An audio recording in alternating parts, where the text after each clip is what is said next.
California's Monterey Peninsula is peaceful, a beautiful setting for golf. Today, the IndyCars invade. It's the last race of 1995, a year of firsts. 4 different drivers won for the first time in their careers. Firestone returned to IndyCar racing and won its first race in 21 years with Scott Pruitt. Ford captured the first manufacturers championship by virtue of its 11 wins. Honda was victorious for the first time in their IndyCar history. And for the first time since '85, 9 different drivers won races. 3,600 miles away from the first race at Miami, less than 200 miles remain. The PPG Cup awaits a new name.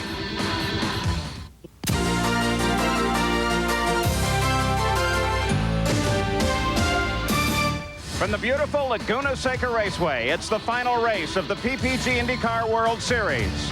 The Toyota Grand Prix of Monterey featuring the Bank of America 300. Hello and welcome. I'm Paul Page, the final race of the IndyCar season, and this is the man where the spotlight rests. Jacques Villeneuve, you can wrap up the championship here. You must be 8th or better to do so. What does that do to your race? What does that do to the pressure?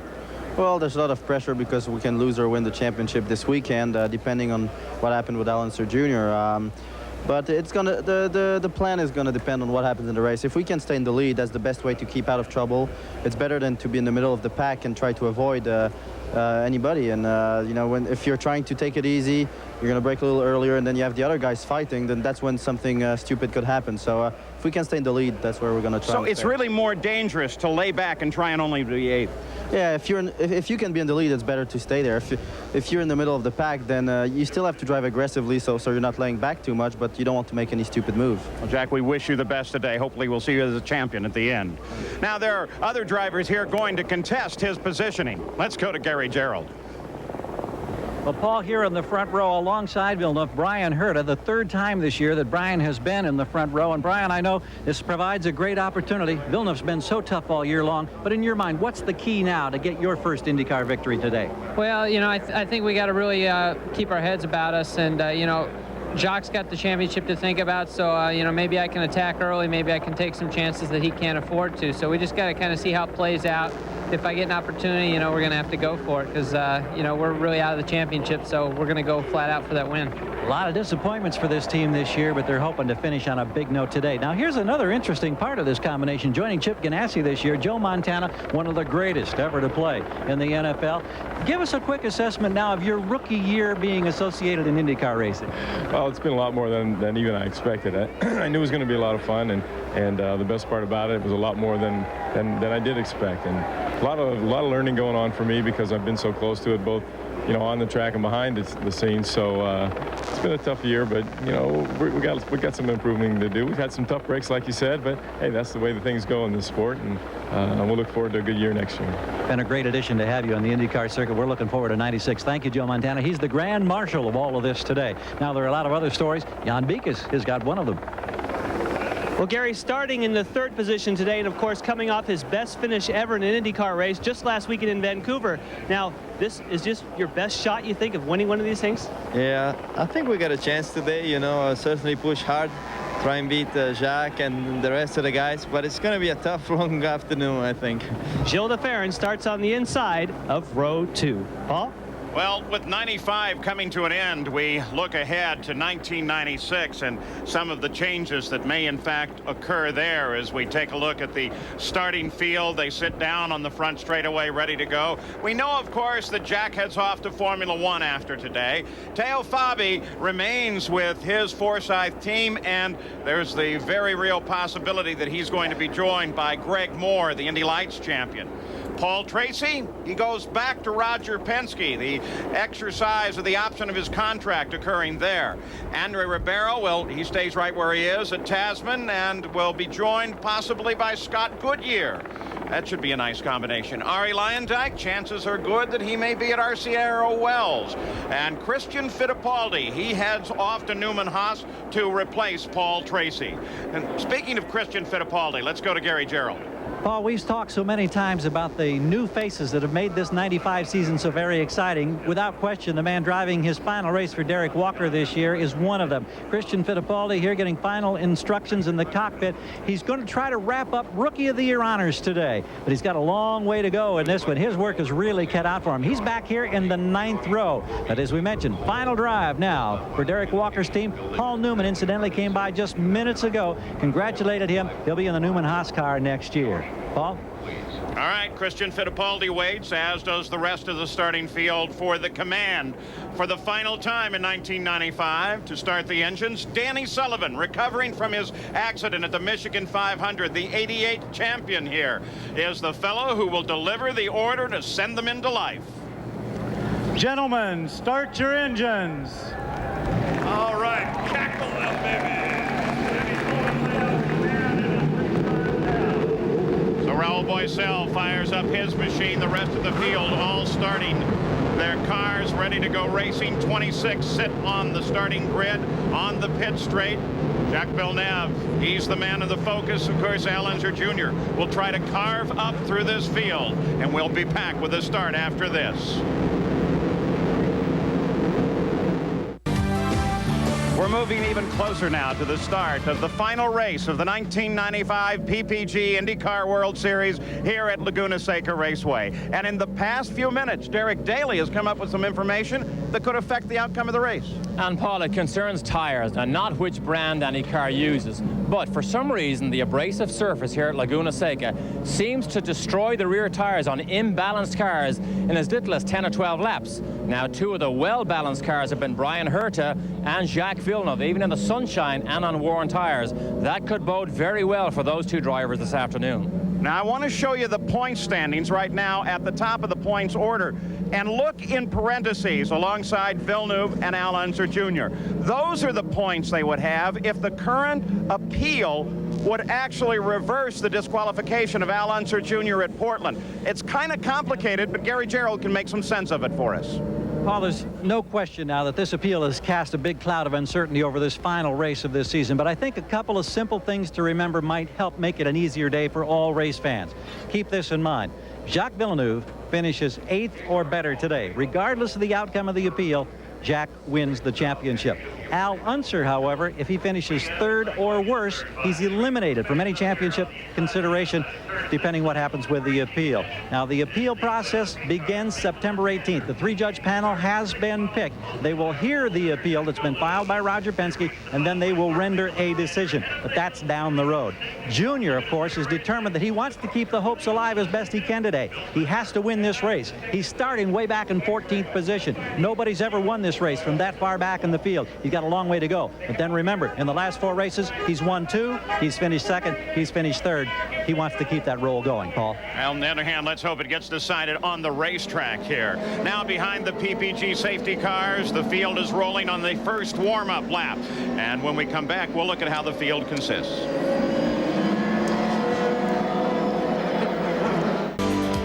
All right, as they continue to warm up, let's take a look at the starting grid here on the pole. Jacques Villeneuve, this is the 6th pole in his last 9 races, and all have been new track records. Alongside is Brian Herta. He makes his 3rd front row start in only his 22nd race. In row 2, Gilles de Ferran. 2nd place finish last week in Vancouver was a career best. And Teo Fabi, he won the first IndyCar race in Laguna back in '83. In row 3, Scott Pruitt, the Michigan 500 winner. And Mauricio Gugelmin, he's tied with Villeneuve for the most times running at the finish of a race. In row 4, it's Jimmy Vasser. He scored the 2nd highest number of points on natural road courses this year. And Paul Tracy, the winner of the last 2 races here at Laguna Seca in his last start for Newman-Haas. Row 5, Andre Ribeiro. His best finish on a road course was 4th at Elkhart Lake. And Parker Johnstone, this is his best ever start on a road course. In the 6th row, it's Bobby Rahal. He won 4 in a row here. And Michael Andretti, who led every lap on his way to wins in '91 and '92. In row 7, Raul Boisel. And Al Unser Jr., who must finish 3rd or better to defend his PPG title. In row 8, Adrian Fernandez and Robbie Gordon. In row 9, Christian Fittipaldi and Stefan Johansson. The 10th row, Juan Manuel Fangio and Emerson Fittipaldi. the 11th row, Frederick Ekblom and Carlos Guerrero. In row 12, Marco Greco and Alessandro Zampedri.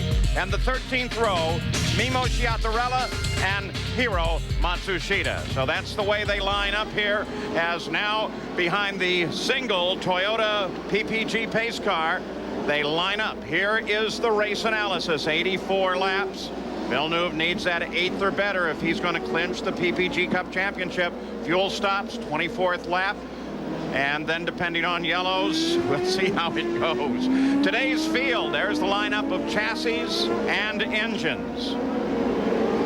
And the circuit here at Laguna Seca is magnificent. 7-story elevation difference. And where can you pass here? Well, fortunately, there are a number of good passing zones, but I'll tell you what, the competition is always close here. And where can you get in trouble? Now we've got a whole group of places, and they're all the same as the passing zones. Let's go to Gary Gerald.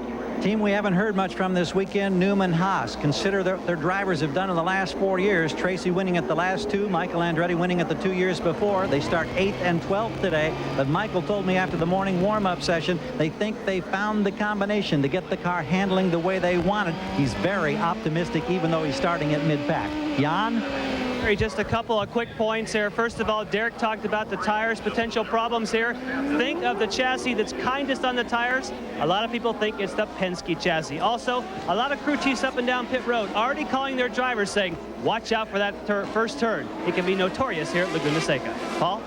All right, behind that beautiful yellow Toyota pace car, Derek Daly. We're looking at a wave of changing age. Youth is really here. The youth movement in IndyCar racing. Consider this fact. The front row of the grid today is 24.5 years of age on average.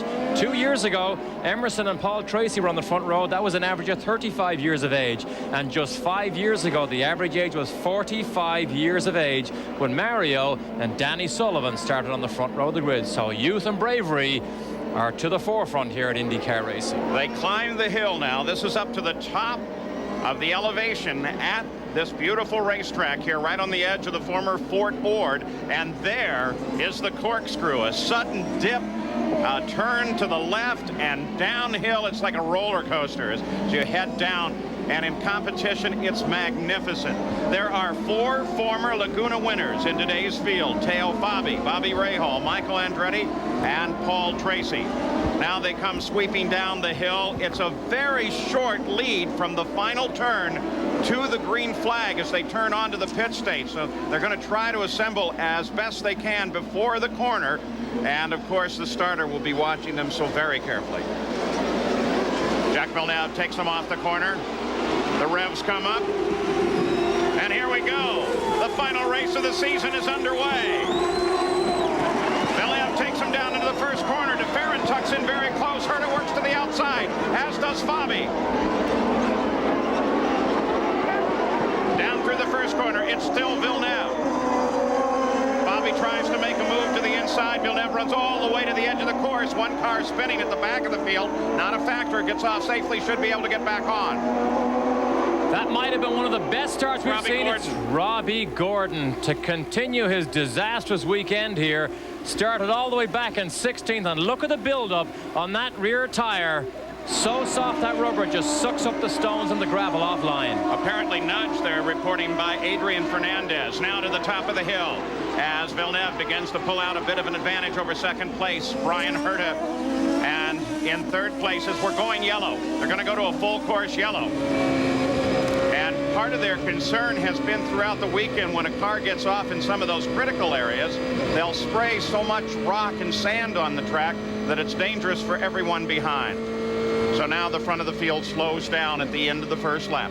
And I began to mention that was one of the best starts we have seen on a road course because they were 2 by 2, absolutely in tandem in a perfect drag race all the way down. So Brian Herta began to challenge Jacques Villeneuve. We can have a look at it in replay as Robbie Gordon makes his way back on slowly. He gets tapped by Fernandez. That's Fernandez off the road. No, if everything's okay, if you need some tires, check those tires out. Derek Walker talking with his driver, Robbie Gordon. Another look at this situation that brought out a full course yellow. He tries to go outside Fernandez. Oh, he gets in trouble. jam-packed. 2 cars trying to go on the one small piece of ground, and an early time to make an exit, even if you have a badly difficult handling car as Robbie Gordon has had here all weekend. So Robbie Gordon gets it around and gets it back on the track. We're full course yellow at the conclusion of the first lap. We'll be back.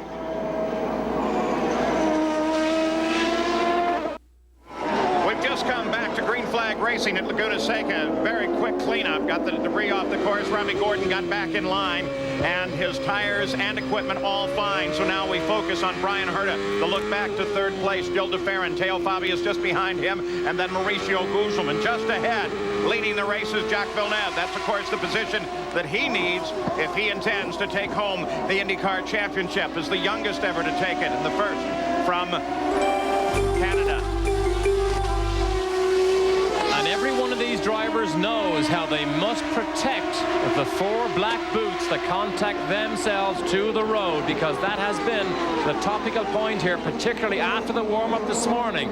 And the 2 leading cars are the 2 of the best handling cars throughout the morning warm-up this morning. Now moving back to Paul Tracy. Paul Tracy and Scott Pruitt, 6th and 7th. Let's go on board with Paul Tracy. Gil DeFerrin got around Brian Herta for second place. Now Fabi moves on Herta. Fabi comes to the inside. Apparently something wrong there with Herta's car. We'll keep an eye on board here. Boy, look at the brakes lock up on DeFerrin just ahead. Brian Herta is in trouble here because 3 places he's lost in less than 2 corners. Jan Beekes, you're down there? Yes, Derek, when he came by the front straightaway, you could hear that he had a bad misfire with that forward power plant. So it's either electrical. This early in the race, it wouldn't be a broken header, so it must be electrical problems for Brian Herta. We'll keep an eye on Brian Herta. Too bad that he didn't recognize that during that yellow. He might have been able to pop in and out with a quick change of electronics. Back on board Paul Tracy. Just ahead, 6th place Scott Pruitt. And just ahead of him is Brian Herta. He is a lame duck. He just went by our commentary booth here, and the engine sounds terrible. In fact, Jan, it does sound like a broken header, very similar to the problem I think Jimmy Vasser had last weekend. There he goes, another pass. He's going to have to make a pit stop. He's got no choice. Gary Tyrrell, do you have a further update on Brian? Just got a quick word with Chip Ganassi, and yes, it relates to the motor. They don't know if it's electronic specifically, not a header. They are going to bring him in. The crew is over the wall awaiting him now. Oh, such disappointment. This team has had so many of these days where they've just been dogged by tough luck, Paul. Well, he's on the way to you now. Just turned on to the pit road, Gary. There's Brian Herta.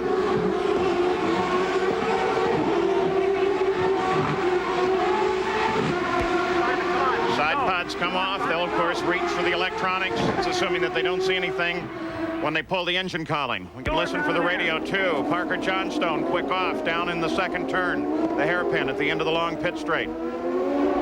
Had terrible trouble this morning in the morning warm-up.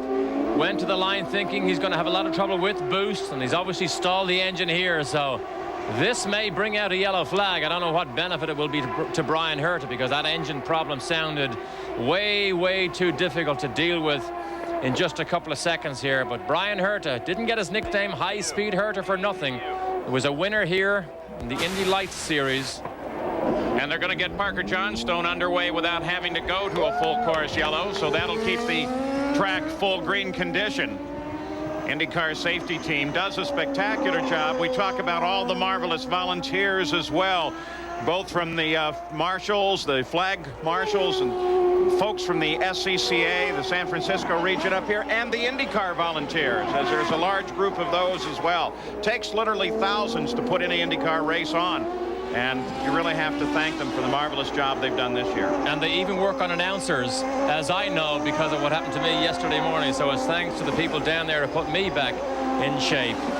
Believe it or not, I ended up on a stretcher yesterday morning, and the people down at the medical center and the Tony Lama Human Performance Center with Don Andrews got the nerve trapped out of the way, and I was back in business. Al Unser Jr. moving on Jimmy Vasser.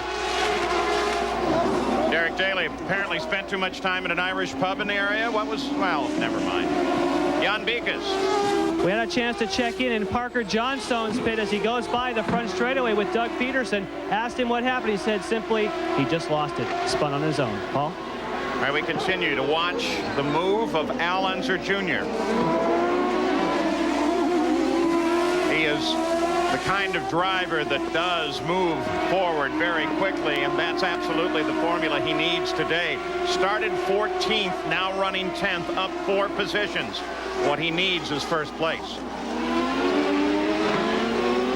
Michael Andretti working on Ribeiro. There's Little Al lining up behind Rahal. During our qualifying show yesterday, we asked Al Jr. what he lacked, and he simply said speed in qualifying. But now we're in a racing mode, which is totally different. And this Penske chassis, as Jan Beek has alluded to earlier, seems to have tire management down a little bit better than some of the other teams. And Al Jr. has enjoyed that type of race consistency. And of course, he's used it to his benefit to win so many races this year. And now he may be a championship contender, but he's going to need a lot of help, maybe from yellow flags. Al Unser Jr. his best finish, of course, his wins at Long Beach, Mid-Ohio, and last week at Vancouver. Tied for the most wins among active drivers with Michael, and if he wins today, he'll tie with Jack for the most wins of the season. That could figure into the way the championship is determined, because that's one of the tiebreakers. And the team will tell you that they were mentally derailed after that disqualification at Portland, but Al Unser Jr. has pulled it all back together to become a contender, whereas this man, really his season fell apart, Paul. 8th place Michael Andretti has not been able to convert most laps led and poles into wins this year. He chases Andre Ribeiro right now. Started 12th. Bad when you start back at the pack. Listen to the throttle.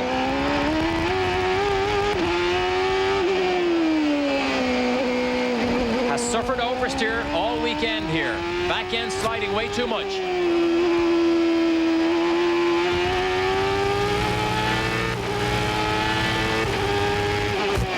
This is turn 5, 80 miles an hour at the apex. Right there, watch the climb uphill. Gets faster. 115 miles an hour before he gets on the brake. And now it goes even further uphill. 7 stories high. There's a braking zone up here, but he's not close enough. Famous corkscrew roller coaster plunge downhill, trying to catch Ribeiro. Next passing zone is not this corner, but the one after it. It's down to the hairpin, slowest corner. Can he get down the inside? Too far behind. Second gear, start it all over again.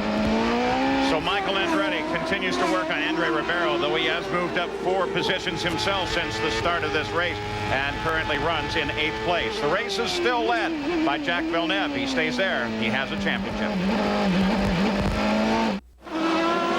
Alessandro Zampedri has spun in a very precarious position just off of turn 11. And as the rest of the field comes by safely now, they have, though, gone to a full course yellow. So they'll line the field up once again behind the PPG pace car. Let's go to Gary Gerald.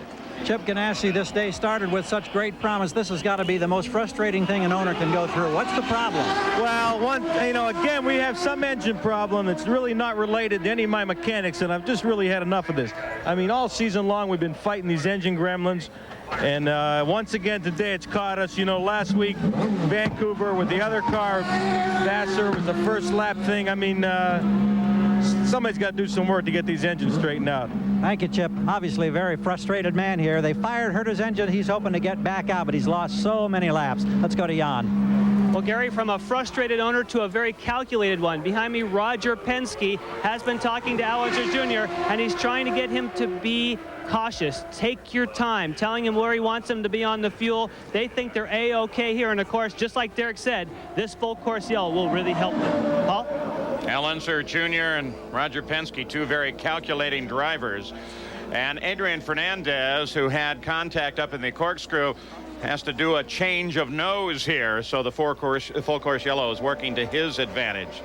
Now, this year, one of the most famous sports personalities joined forces with Chip Ganassi. And earlier today, 3-time Super Bowl MVP Joe Montana took the Bank of America lap of honor in a 1995 Toyota Supra. Crowd loved that. So we are still under full course yellow. The Ducati team, Gallus Racing, they're working on Adrian Fernandez front nose. He got himself in trouble here. We'll take a look at what caused this situation. It was up in the corkscrew. Whoa, he just missed it. And that was a classic case of understeer. You saw his wheels. Watch the front wheels. Turned, plow straight on. When you push like that, that's what you hear the drivers term as push or understeer.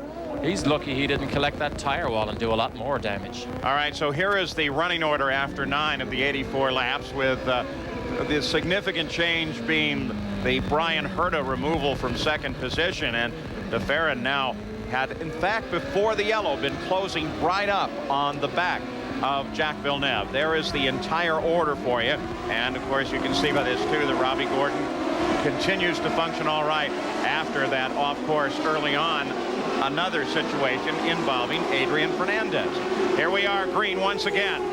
And to make this scenario very interesting, Gilles de Ferran on lap 7 set the fastest lap of the race. So right now he has the fastest car out there. He may be a challenger to Villeneuve. And remember what Ganassi said earlier on, or what Brian Herta said.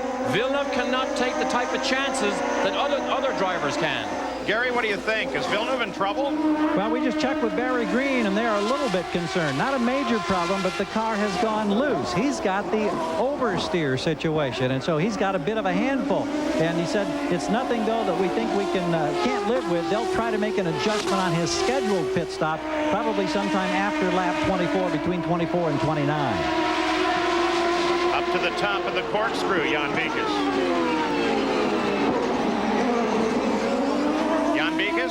Yes.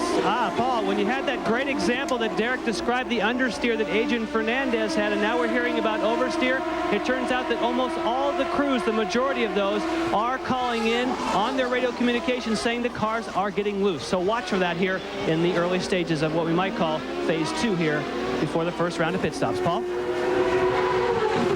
right, watching Jacques Villeneuve. Now de Ferran not making that much headway on him.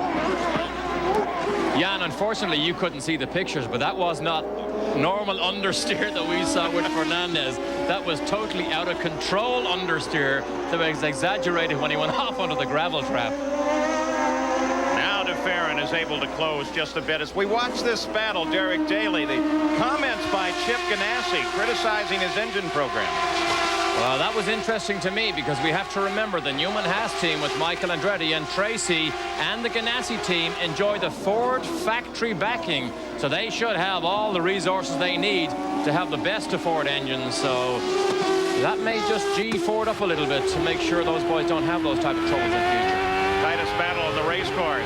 Andretti, Rahal, Unser Jr., 8th, 9th, and 10th. You ride with Rahal. Remember that little Al, trying to pass Rahal at Toronto, got in trouble and crashed down in the first turn. Downhill run. 115 miles an hour. That corner's all going to be different next year. This will not be the racetrack. They're going to redesign this facility, spending a lot of money to update this great racetrack here at Laguna Seca. Lengthen the pits. Pit boxes will be longer. They can start more cars. Oh, look at the braking. Runs through the tire smoke here. Al Unser Jr. sitting right on the back end. As a matter of fact, the folks here at Laguna Seca are going to make well over $1 million in improvements to this track. And especially part of the moving of that final turn is going to lengthen the pit lane. And that will allow them to start more cars, because that's actually what limits the number of cars you can start here, is how long your pit lane is. You don't want to jam them in. Remember, we've had some problems here in the past. Remember Johansson's situation a year ago?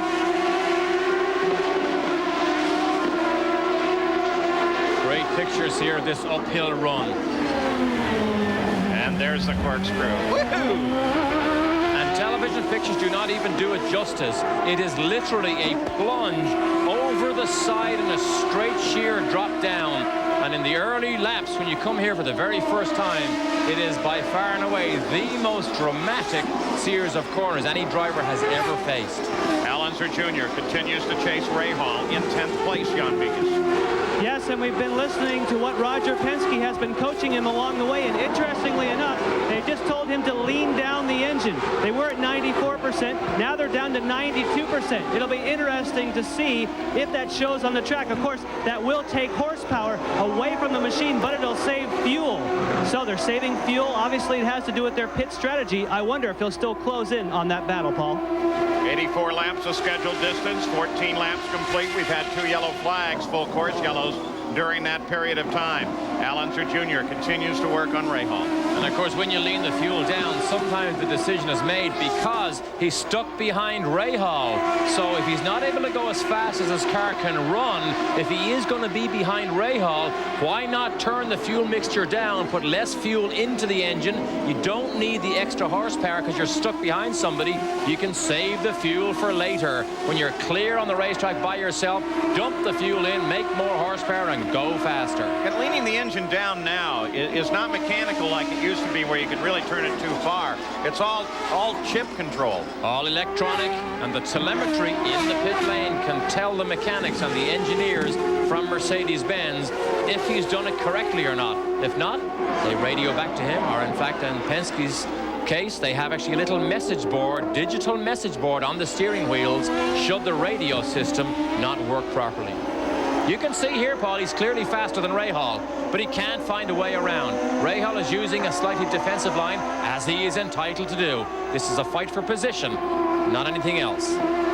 We're also seeing a bit of buildup off the edge of the line as these soft tires start to shed their rubber. And that, of course, makes it a little more precarious for little Al to make one of those daring moves when he will dive inside a corner. Not quite as safe here. You can see all that sand off line. Regularly you'll see when the cars run right to the edge, it actually sucks some of the dust and sand onto the racetrack. The car following has to run over it. That is why sometimes you get this mishandling imbalance on these racing cars, which makes this track, as Jimmy Vasser told me this morning, the most difficult track IndyCars race on to get consistency. So the fight continues back here with Bobby Rahal and Al Unser Jr. for 9th, while Jack continues to be the leader of the race, raced by DeFerrin. Robbie Gordon into the pits, and it is unscheduled. Jan Beekes is there. We'll also listen to the radio, Jan. Yes, they're planning on making a change up at the front wing. They were trying to get him, the car, to be a little bit tighter. That was a very, very quick stop. This crew is excited. They know they've lost some time in the early laps, but they're hoping they can make that up, Paul. We'll listen carefully now as Derek Walker talks to his driver, gets him back on the staff. That came off of Adrian Fernandez's car as he came sweeping down through the corkscrew. And now 2 separate cars have run over it. And that can damage tires big time. Oh, absolutely. Nothing cuts tires down worse than sharp-edged carbon fiber, which is what that looked like. So Adrian Fernandez, in the course of 18 laps, has now had 3 separate incidents here at Laguna. He's a busy boy today. Battle remains at the front of the field. 1, 2, 3. Villeneuve, DeFerrin, Teo Fabi, Gary Gerald. Crew telling Jacques Villeneuve that he's doing very nicely now. He said no mistakes. That's what they're telling Jacques. No mistakes. They just keep pounding the point home. We checked with Jim Hall and Gilles DeFerrin. They love the way their car is working. Nice balance. And he says Gilles hasn't said a word to me thus far. Quiet as can be. Focused in that cockpit, doing a heck of a job. You know what I find interesting, though, Derek? They're running laps at 75 seconds a lap.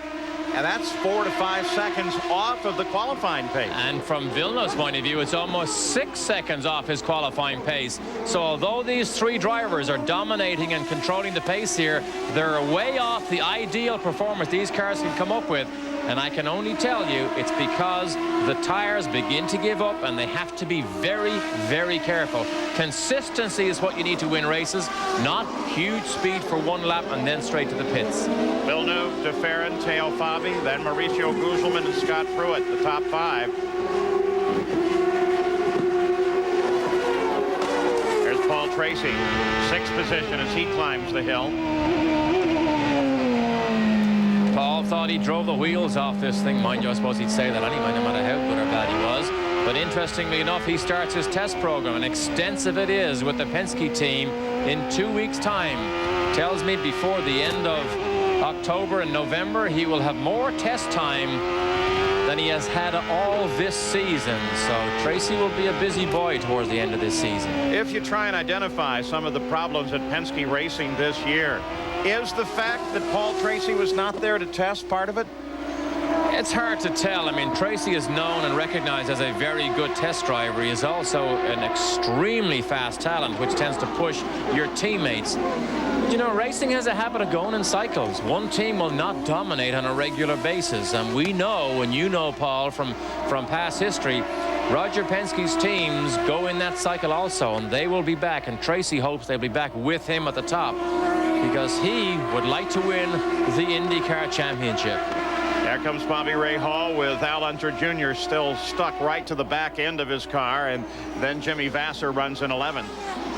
Al Unser Jr. in a fuel conserve mode now, apparently, as he stays lined up behind Rahal because he doesn't have enough of an edge to go ahead and force his way past. So there's no sense in trying lap after lap and wasting the fuel. You'll get some fresh tires here very shortly. And there's that defensive line, Paul, we saw under braking by Rahal. You just move the car offline, maybe one car width, and that means the driver that's maybe thinking of making an attempt down the inside suddenly says, no, there is not enough room to do it. I saw a great quote by Rahal after Friday. He says, I'm happy to be the fastest ball driver here. And then he realized, no, Fabi has that honor. Well, I was talking to him about that, and he said, here's Al Unser Jr. as he tries to move to the inside. No, he just lets him know he's there. Little warning for the top of the hill, don't you think? Oh, you tempt me and I'll poke my nose down, is what Al Jr. says. He is so good in the braking zones. The Penske car is very stable under braking. Perhaps he sees a weak spot now with Rahal, and he may pounce. We're on lap 20. Pit stops will be coming up shortly. Yeah, but you just see that line that Rahal used kind of moved over about a full lane on his approach into the top of the corkscrew. Here's another decisive point. And no, Al Unser Jr. doesn't have an opportunity to do it. Four-time winner here, 4 years in a row. Starting in 1984, Bobby Rahal. I asked him about that quote, you know, the fastest bald guy here, and he said, well, I didn't really say that. I said I was the fastest Lola, the fastest Mercedes, and then somebody on the crew said, and the fastest bald guy, oh, no, Teo's faster than you are. Well, he's the second fastest bald guy at the moment because Teo Fabi is running third and Rahal is ninth. And by the way, least we be politically incorrect. At least one of us in the booth has that description, and another one is well on the way. Yeah, lightweight. Christian Fittipaldi hit the pits. He was 17th at the start, moved up to 12th, and then made a premature pit stop just a few laps ago. You know, I don't believe Al Jr. thinks he has the room, but he thinks he's about to force the issue here. But you can see Rahal, he didn't win those 4 races in a row for no good reason. He understands every line around here. That piece of debris, you saw that still on the racetrack. It's offline, though, therefore we don't need to go pick it up. But look at Junior. He's fast off the corners. That gives him the run to the braking zones to maybe attempt a run down the inside. And they are closing on Michael Andretti. They're running a bit faster than Michael and closing in on him. Of course, a battle always slows you down a little bit. Use those offline approaches to try and protect position.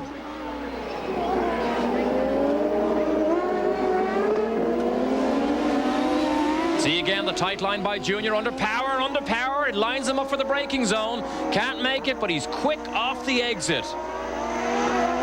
Oh, he's loose. He's loose. You said that this is an area of the course that it's very difficult to balance the car in. Yes, indeed. And this is also the area where a lot of the cars drag sand and dirt onto the racing line. But this is what Junior likes. The run up the hill and have a little look down the inside, but he's too far behind. Vasser still hanging on behind him in 11th place. Climbing to the top of the hill now, up the top of the corkscrew. Al Unser Jr. looks to the inside, but is way too far back to make a move there. So Al Unser Jr. continues to work at Bobby Rahal. He can make the move just about any time. 21 laps of the 84-lap scheduled distance are complete, and Jacques Villeneuve, the pole sitter, has led from the start. Look at Roger Penske as he holds Al Unser Jr. in the pits, drops his hand, sends him out. They decided to bring him in on the 24th lap, just as the fuel window was beginning to open. I would say just to get him out from behind the battle with Rahal. So Al Unser Jr. has just completed a stop. That breaks off the battle with Bobby Rahal. He is therefore the first of the regulars to come in just as the fuel window opens on lap 24. Jacques Villeneuve is still the leader, being chased by De Ferran, then Teo Fabi, Mauricio Gugelmin, and Scott Pruitt. Interesting strategy here by Roger Penske.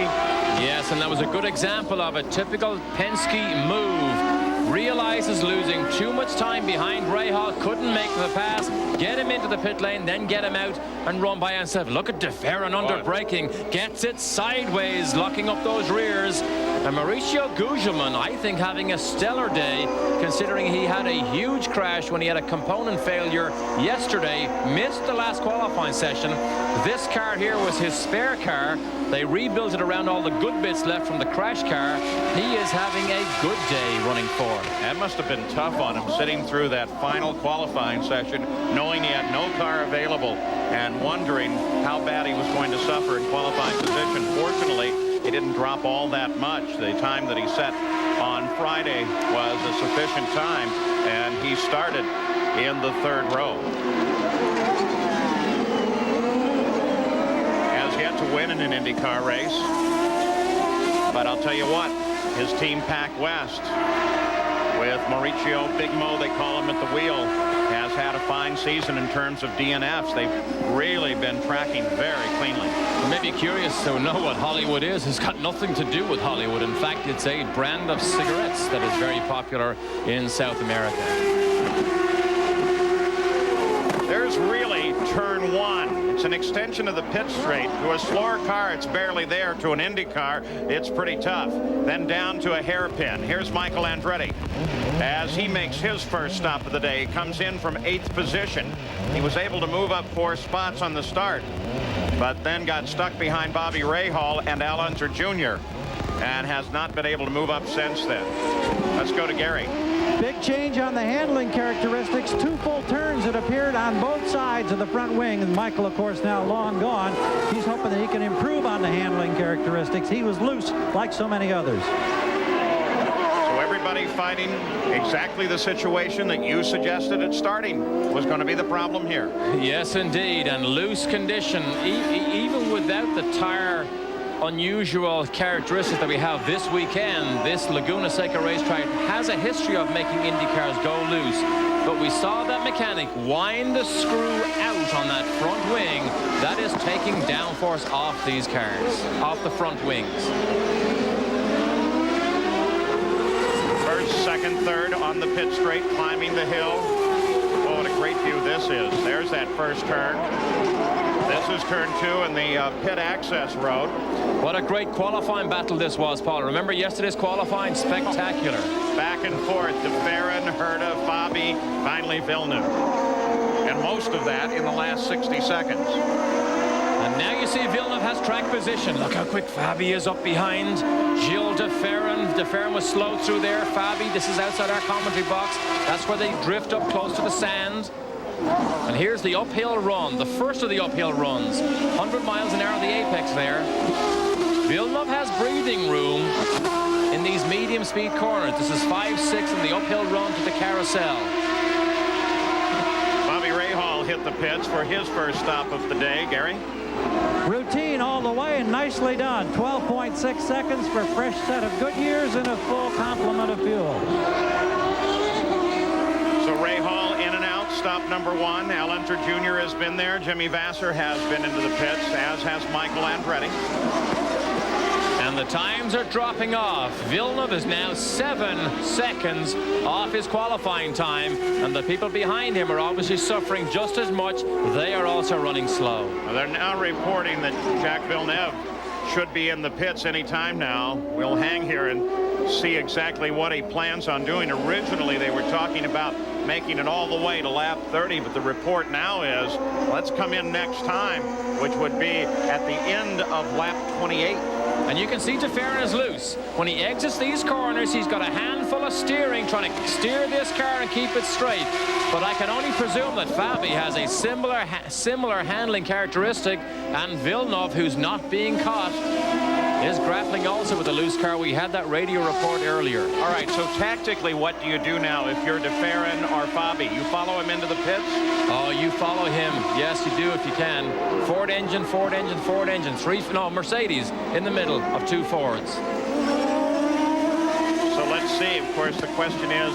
I'm sorry, Paul, you asked. No, with the engine manufacturers, they will run as long as they can. The risk is, if Villeneuve gets in and suddenly he runs 4 or 5 seconds a lap faster, then you may lose too much time. All right, he is in the first pit. Gary's there to watch. He sneaks around the corner with a clear shot, hits the marks perfectly. His final drive for Team Green before going to the International Formula One Series. Turns up front on the wings. Again, dramatic changes. Will they go for the full load of fuel? Looks like it. Rolling 14.3 seconds. That's Barry Green as he turns to watch his car head onto the track. Of course, Gilles de Ferran took over the lead, followed by Teo Fabi, Pruitt, Tracy, and Jacques Villeneuve in the pit lane came up in 5th position. It's de Ferran's first time to lead an IndyCar race since mid-Ohio. Jan Beekes? Well, Paul, that's some interesting strategy because generally when you're running in second place that close, you follow the leader in when he makes a pit stop. But Jim Hall deciding now this time is for the time for Gilles de Ferran to come in to make his stop. He'll be in here very shortly. So do you think, in fact, that was a conscious decision, Jan, to not, boy, I got to tell you, de Ferran is really loose as he came over the top of the corkscrew. A conscious decision, or maybe Jack just pulled off the edge too quickly? No, they knew because they saw Barry Green's crew roll out. But I think the reason being that these crews are right next to each other, and this will give Gilles de Ferran a straighter shot in here. They're hoping they can make very quick service. As a matter of fact, here he comes. He stops it on the marks, and in fact, he did have a nice straight run behind him. Many other people always pointing down. That's an interesting scenario. That is because he wants a change in the wing. We checked, there was a full turn. Wait, he's starting to pull away a little too early. 10.6 seconds, Gilles de Ferran underway. Turn on the right front wing. And here comes Jacques Villeneuve off of the last corner. But it doesn't look like he's going to catch him. It looks like de Ferran's going to come up to full speed. Of course, you saw that Teo Fabi also came in. De Ferran does get out ahead of him. And Fabi's coming down the hill alongside Tracy. Tracy knows how valuable track position is, and Fabi forces the issue. He's down the inside, doesn't quite get the move. Tracy doesn't quite pull it off. But what a great pit stop by Jim Hall's crew to get de Ferran in and out. Nothing like track position. De Ferran already has the fastest lap of the race. Now he has the lead. Now he has control. I got to tell you, it surprises me that de Ferran was able to beat Villeneuve. Very interesting maneuver. Keeps the lead. Gilles de Ferran has the lead here at Laguna Seca, being chased by Jacques Villeneuve. 10-second stop, very quick. You wonder if they didn't short the fuel load a little bit and were just watching up track, and as soon as they saw Villeneuve's blue nose poke around the corner, go ahead and pull the fuel so they could keep him in track position. Jan Beekes? Paul, we have the answer for you on that question. They did take a short load of fuel. When I was calling the pit stop, you mentioned that he tried to pull away a little too early. I checked with the engineers here, and they said they planned on taking a shorter load of fuel. That's why they were able to do it in just over 10 seconds. Well, it gave him the lead and created a problem trying to catch for Jack. There was another potential problem. Look at this. This was on the lap out of the pits. De Ferran closing on Carlos Guerrero. Now watch this. Down to the hairpin. Watch Guerrero. Doesn't see him. Squeezes down the inside. Realizes the leaders are there and thankfully gives them room. We were talking about Villeneuve and in terms of what he does and how he approaches now, pit stops, everything. Despite the fact that he said it's a routine race for him at the start of the show, that's at least what he told me. The question is, doesn't he really have to be careful? Oh, he has to be so careful. What Gilles de Ferran's team did here with that short fuel load has given him a huge advantage because he has track position. He can go away from the traffic. Villeneuve, we saw him very close to de Ferran for a couple of laps. There is no way he was going to take a chance and try and charge down the inside of de Ferran and get his nose chopped off. He has to think championship. This has been a long haul for Team Green. They have done such a superb job at bringing Jacques Villeneuve along, and they hope to be champions at the end of this day. So no contest at the front of the field here at the moment. Villeneuve being very, very careful. This is Fangio, of course, driving for Pac West. And he is the replacement for Danny Sullivan this year. And next year, though, we're going to see some very interesting changes in his driving career, because he will be a full-time IndyCar driver, we understand, with the new Dan Gurney Toyota-powered effort. Just ride here a moment, because with Fangio's car, you can just kind of peek over that protection on his helmet and take a look at the dash and some of the indicators. Had a great debut at Mid-Ohio. In fact, has tested the Lola with a Judd engine in preparation for the Toyota Assault next year.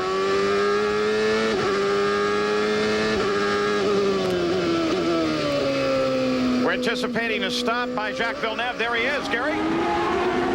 Unscheduled, Paul. Don't know what the problem is. I'm watching with the crew, changing all the tires. I don't know if he suspected he cut a tire or what.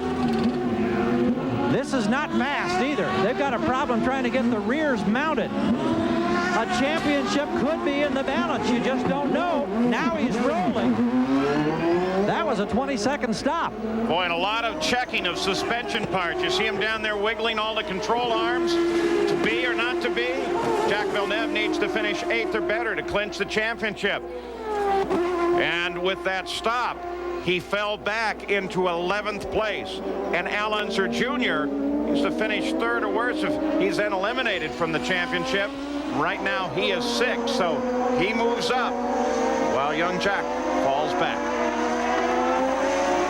Tony Secale, Jacques' engineer, said earlier, anything can happen. He said Villeneuve, who's running 11th right now, makes very, very few mistakes in racing situations, but they feared a mechanical problem or getting sucked into somebody else's accident. And they have had a mechanical problem, and we do not know yet if it's cured, because all they did was change tires. Wonder what the report on the radio was. Boy, can you imagine the kind of reaction that it sent through the pits when he suddenly reported he was coming in. There's Al Unser Jr., runs 6th. He's chasing Scott Pruitt. That's just ahead of him. And remember, he has to get further forward if he wants to remain alive in this championship. I mentioned Tony Secale earlier when he began to talk about Al Unser Jr. When he thought, could he win? Secale said, if Al Unser Jr. qualifies for a race, he's a potential race winner. He is that good in race conditions, and when he smells a possible victory, Al Unser Jr. is so good at making moves in traffic, particularly in braking zones. But Laguna Seca doesn't lend itself to long braking zones, particularly if the tires, if you have to be careful with them. Al Unser Jr. needs 2nd place. Better yet, 1st. He's already pulled his first move. He was one of the first to make the pit stops. Now he's going to see, will the rest of the race begin to fall in line for him. And I'll tell you what, this is developing right here into a battle with great potential. 4th place Gugelmin, 5th place Pruitt, and then Al Unser Jr. all lined up together. Gary Gerald? Conflicting reports. Well, now, wait a minute. Barry Green is motioning me back up here. Barry, what was the problem? Actually, a front tire, puncture in the front tire. He thought it was something in the rear, so found the problem. We're back in there. Okay, that clarifies the situation, because all the concern was at the rear. Jacques on the radio thought something had broken in the rear. They checked it. They couldn't find any problem. Now they've examined the tires. There was a puncture up front. That's why the car wasn't handling. We got a glimpse of Barry Green a little bit earlier. He, of course, is the owner of Team Green, Australian from Perth. One of the great guys in IndyCar racing. A lot of fun to be around. Good sense of humor, like most Australians.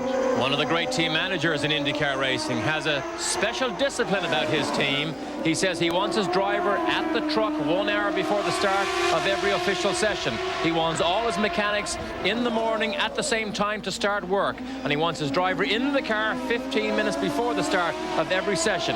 He said it is a discipline that he believes everybody should adhere to. And who can complain about his success ratio? Look at Christian Fittipaldi gets loose. Well, Jacques Villeneuve on the pit out lap fell from 11th down to 13th place, lined up behind 12th Christian Fittipaldi right now. Bottom of the hill will probably tell this pass. DeFerrin still the leader. Fabi is second, followed by Tracy Gugelmin and Pruitt. As now Jacques Villeneuve must work his way up through the field if he wants to clinch that championship. Back at Laguna Seca, look at the front wing on Teo Fabi's car. That's one of those rubber pylons. What happened was he went off course fighting with Paul Tracy going down into the hairpin, turn 2. And in doing so, he collected one of those pylons. Now here it is. Look at him way off course. And that was very scary for Teo Fabi. He has no option but to go to the pit lane to have that removed unless it comes off itself, which he hopes it will. It has not yet. So now Gugelmin surely will be under attack. Look at here. Little Al comes climbing into this fight as well.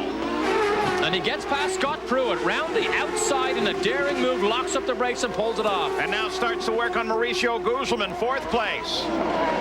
With traffic to the outside, that's Guerrero. Little Al pokes his nose under the rear wing of Mauricio Gugelmin. Dangerous position for Little Al, but he cannot expect any help from any competitor. This is unlike any other sport. It's every man for himself. You look after yourself, and then the results fall as they may. Jr. to stay alive in the championship has to finish first or second. Jacques Villeneuve 8th or better to clinch the championship. Little Al with that pass of Scott Pruitt is in 5th place. Villeneuve remains out of the top 10. He just moved to 12th around Christian Fittipaldi, Jan Beekes. Yes, just check with Forsyth Racing in regards to Teo Fabi. They're not going to bring him in. They said the car will be a little bit slower, but if they come in now, they'll lose track position completely. So they're going to leave him out there. Now what led to that, he was screaming on the radio, Teo Fabi was, that he was getting held up by Carlos Guerrero. And I believe that's what led to him getting off course and picking up that cone. Paul? I wonder, though, if the officials will have something to say about that. It shouldn't be a danger. It's something that they use at the edge of the race course anyway. If it's affecting anybody, it's affecting Teo Fabi, and if he seems comfortable with it, then I guess you don't touch it. Yes, indeed. And, of course, the man who took the advantage of that was Paul Tracy, who tried to make the outside move off Fabi. Eventually did squeeze by on the infield section, and he currently runs second and is chasing down DeFerrin, who moves the marker up of fastest lap because at 108.1 miles an hour, he is currently the fastest car on the racetrack, equal to Teo Fabi, who did his time earlier. And very quickly, race control confirms that they're not going to touch that car, going to leave it out. Arie Luyendyk, a spectator, Gary Gerald. He's one of many race drivers that are thinking about 96, not 95 today. He's here. He's a candidate, a leading candidate, we believe, and he feels, for the Arciero Wells team. They'll have Toyota with them next year, and Arie says there's a couple of very significant meetings planned within the next week. He's hoping maybe even by the end of next week, he'll learn that he'll get a full-time ride in IndyCar next year with Arciero Wells. And when Arie Luyendyk was invited down by awesome Al Arciero to go view that race shop, he said he walked in and he said, whoa, this is a very professional racing team. That was when his interest level went way up to try and get back to IndyCar racing with that particular team. Well, Ivan Stewart probably can prove that that's one whale of a great race shop. So it's Jill DeFerrin that still leads. Paul Tracy is in 2nd place, and then this wonderful lineup of cars. Fabi, Gugelmin, Unser Jr., Pruitt, Michael Andretti. This is a great fight here. If you look closely at Teo Fabi's car, look at the side pod. The front of the side pod has a new aerodynamic device that has been pioneered by Formula One. See that black billboard on the front? In fact, that was developed by Gentech, which is the aerodynamic company that Benetton use in England. This Forsyth racing team have a contract to aerodynamically develop their own Reynard chassis, and that side fence produces more downforce than that car. He's under attack. Gugelmin makes the move now on Teo Fabi and picks up 3rd place. So Fabi is certainly suffering aerodynamically somewhat from that cone there. Oh, undoubtedly, that disturbs the airflow under the car. But we know that's where most of the downforce is made. Underneath these cars, sucks them down. Now Al Jr. goes down the inside. And Al Jr. has Teo Fabi. So Al Unser Jr. moving up toward the front now. Now to follow up on what Jan Vika said earlier, now does the team decide that they're losing too much time and too much track position by staying out there, or will that rubber nose cone wear itself away and fall off Teo Fabi's car? So Al Unser Jr. has moved up to 4th place. 2 to go if he wants to remain in the championship. But at the same time, Villeneuve now runs in 11th place. So he's steadily coming forward. He needs 8th or better. We have mentioned track position so often. When Villeneuve was the leader, it looks nice and easy, looks fast. Now that he's moved back to 11th place, he has to make his way past Christian Fittipaldi. We saw that earlier. He's passed Robbie Gordon, but it takes a long time to size up the opposition and make the move only when you're confident. And when you have a championship to think about, you better be very confident before you make the move. Here's Gilles de Ferran. He's 1st place. He's had the fastest lap of the day of the 108.1, and we look back now for 2nd place. It's 11 seconds back, and there he is, Paul Tracy in 2nd. Now we look for Mauricio Gugelmin to come over the top of the hill. And there's 3rd place for you. And 4th place, Al Unser Jr. comes down the hill, followed by Scott Pruitt. So that's the top of the order as the fight continues here. And don't forget, you want to see all the race highlights from the week that you would really care about? RPM tonight with Kenny Maynes. Don't miss it right here on ESPN2.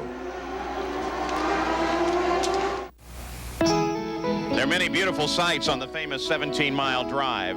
On one end of the drive is the Lodge at Pebble Beach. On the other end is the award-winning Inn at Spanish Bay.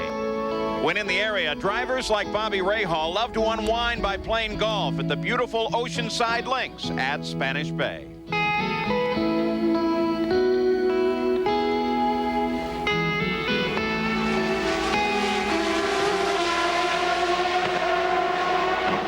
Yeah, but we get you away from that quiet and back on course. This was just a few moments ago. Rahal commenting on the driving of Carlos Guerrero. Watch this. That's not a finable wave, right? No, and it wasn't the first wave either. Villeneuve is in again. Jacques Villeneuve, lap 45, is back in. He was in 15 laps ago. He'd moved up to 10th and gives it away with this stop.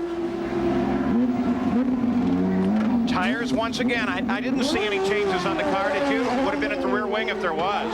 Oh, look at the frustration. Roger Penske calculating. Now remember what Barry Green said. They found a puncture in the right front the last time. So that poses another question as to what caused him to stop after so few laps this time. He's got a brand new tire on that left front.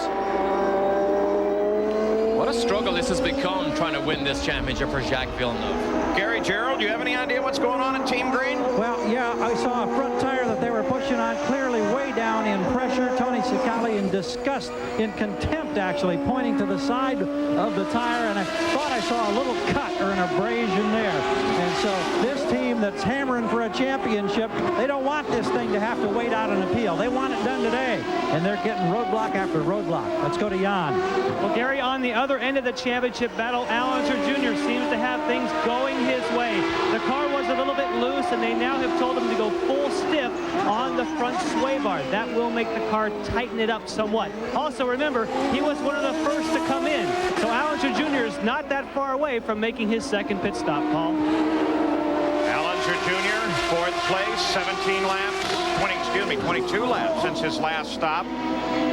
13, not a lucky number for Jacques Villeneuve. Both times he has come out of the pits with unscheduled stops. He's fallen into 13th place behind Christian Fittipaldi, and he's done that once again. With Gary mentioning that one of Villeneuve's tires has a mark or a nick on the side, that suggests that somewhere along the line Villeneuve has been hit by a front wing end plate. That very easy cuts down these tires, and I don't know who he was trying to pass, but that may be what happened here to Villeneuve. But it's a long uphill battle still, Paul, for Al Jr. He has a long, long way to go yet, because Gugelmin and particularly Paul Tracy will not make his day easy if he has to get into the top 2 or 3 positions. Yeah, he's really only moved himself up to the hard part. Marco Greco moves offline, lets Al Unser Jr. and Scott Pruitt through. Don't count out Scott. Once Jr. got past him, Scott's remained right in there. The story today, the continuing battle of tire conservation.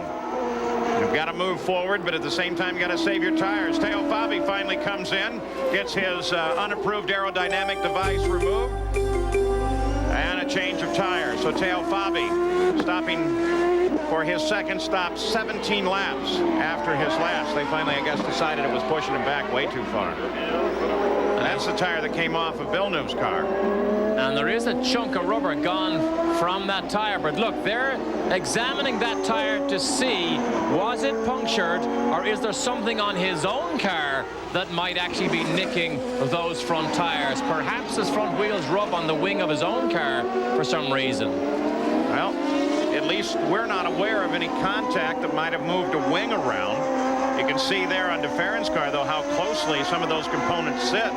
And the tires themselves, operating in their dynamic mode, will flex back and forth.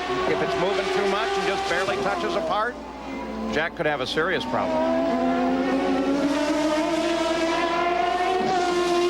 Gilles DeFerrin's last lap was a 78.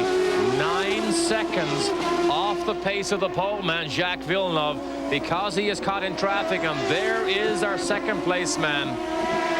Watching for third now.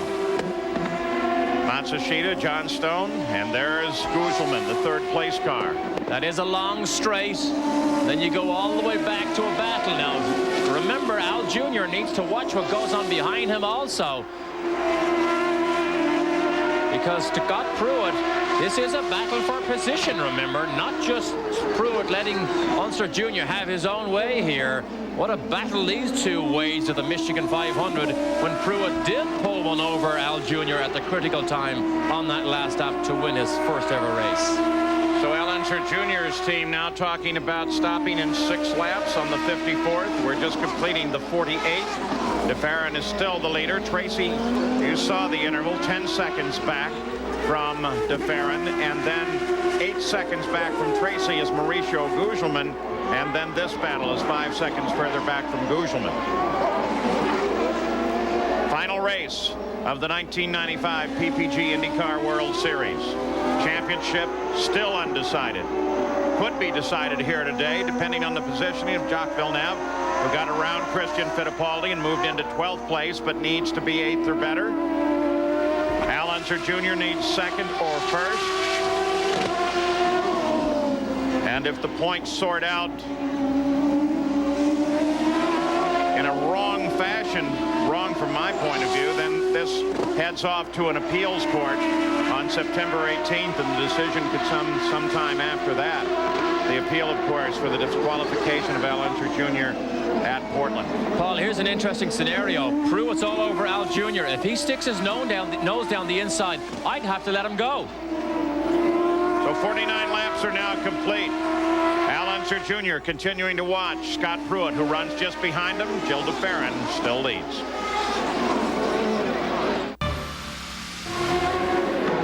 Scott Pruitt continuing to work on Al Unser Jr. battle for 4th place. Gary Gerald, new information on Jacques Villeneuve. Well, new speculation, and the crew is trying to pinpoint it. There is conjecture now that maybe it was a brake scoop on the front of Villeneuve's car that somehow was getting into one of those tires and caused the 2 punctures. Oh, boy. Then what do? You take it off and risk overheating that left front brake? Interesting decision. Let's go on board Michael Andretti. Michael is chasing the battle between Pruitt and Unser, and in fact is part of that fight now. Oh, Michael has an interesting scenario here now, because it's every man for himself, and I think he will just go and try and plow his way past Pruitt and get by Al Jr. And if any of those drivers, Pruitt or Michael, sticks their nose in under Al Jr., I can't imagine him doing anything but letting them go, because if he takes himself out of this in an incident that's unnecessary, then he throws all possibility away. Yeah, watch Michael's hand here. Watch this. Well, look how slick it is for everybody. Look, just look at the corrections on Michael's car. That car is so loose. which actually might tell you about Al Jr. and Scott Pruitt must also have bad handling cars because he doesn't catch them that fast. Al Unser Jr. up to the top of the hill, starts down through the corkscrew, Jan Beekes. Yes, and Al Unser Jr. is another one of those cars that is starting to get loose because in 2 laps he'll be in here in the pits and they're going to take at least 1 turn out of the front wing to try and balance that car out. That may be why Pruitt has been able to close on him, Paul. They're also preparing for de Ferran. You saw that they had his sign poured out in the pits, ready for him to make a stop, the leader of the race. And Al Unser Jr. apparently going to stop on the next lap. So we watch for de Ferran to hit the pits. Paul Tracy should be in right behind him based on the last set of stops. Watch and Michael. Look how slick. I mean, he continues to fight it. He's just having a devil of a time handling that car. Well, you can see a driver earning his money here.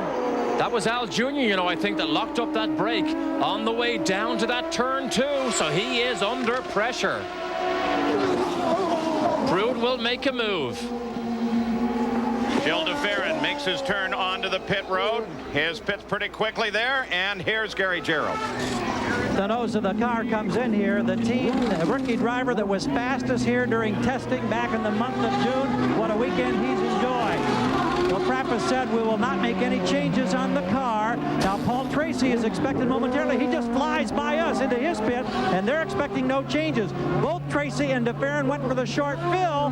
Here's a 17-second stop, almost 18 for de Ferran as he's away. De Ferran takes a very long stop. Mauricio Gugelmin climbs the hill, and Gugelmin goes into the lead, but he's not yet stopped. So Gugelmin picks up the lead from de Ferran on the stop, and Paul Tracy rolls now. Let's go to Jan. Al Unser Jr. has brought it into the Penske pit, and somehow they happen to have the pit the only one here with shade. So at the moment, Al Unser Jr. getting a nice shade here from the bridge.